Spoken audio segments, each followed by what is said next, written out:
Shrimp estate, benarkah menguntungkan nelayan dan alam? Katanya demi kesejahteraan nelayan dan ketahanan pangan. Tapi kalau itu membuat penyu kehilangan habitatnya, ekosistem pesisir rusak, nelayan menurun pemasukannya, siapa sebenarnya yang diuntungkan oleh proyek shrimp estate ini? Teman-teman, pemerintah saat ini sedang mendorong pembangunan tambak udang raksasa atau shrimp estate di berbagai daerah, seperti di Kebumen, Jawa Tengah, di Sukamara, Kalimantan Tengah, di Sumbawa, Nusa Tenggara Barat, dan di Sumba Timur, Nusa Tenggara Timur. Proyek ini adalah bagian dari proyek strategis nasional atau PSN. Alasannya sih menjanjikan meningkatkan ekspor, menciptakan lapangan kerja, menjadikan Indonesia sebagai raja udang dunia. Tapi pengalaman di Kebumen memberi pelajaran penting yang tidak boleh diabaikan. Menurut penelitian yang dipublikasikan The Conservation, sejarah proyek shrimp estate dibangun pada tahun 2021, habitat penyu di pantai Petanahan mengalami kerusakan yang serius. Sebelum proyek berjalan, puluhan penyu masih rutin mendarat dan bertelur di kawasan itu. Kini keberadaan nyaris tak lagi ditemukan. Data citra satelit Copernicus menunjukkan sedikitnya 4 gumuk pasir setinggi 2-10 meter yang selama ini menjadi lokasi peneluran penyu telah diratakan. Padahal sebagian besar spesies penyu laut ini saat ini sudah masuk kategori terancam punah menurut IUCN. Yang lebih mengkhawatirkan, dampaknya tidak hanya dirasakan satwa liar. Nelayan setempat pun mengaku harus melaut lebih jauh karena hasil tangkapan berkurang.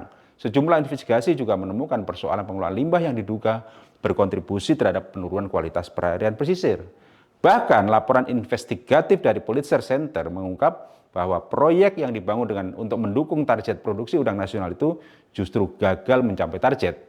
Audit BPK menemukan realisasi produksi tahun 2023 hanya mencapai sekitar 40% dari target. Sedangkan pada tahun 2024 turun menjadi sekitar 22% dari target yang ditetapkan. Laporan yang sama juga menyoroti fasilitas pengolahan limbah yang dinilai belum memadai untuk mencegah pencemaran ke laut. Ironisnya, proyek yang menelan anggaran sekitar 175 miliar rupiah ini bahkan sempat berhenti beroperasi selama berbulan-bulan pada tahun 2025 hingga awal 2026. Namun meski berbagai perusahaan itu masih menjadi bahan evaluasi, pemerintah kini juga menyiapkan proyek serupa di Sumba Timur dengan skala yang jauh lebih besar. Nilai investasinya diperkirakan mencapai sekitar 7,2 triliun rupiah atau 40 kali lebih besar dibandingkan proyek di Kebumen.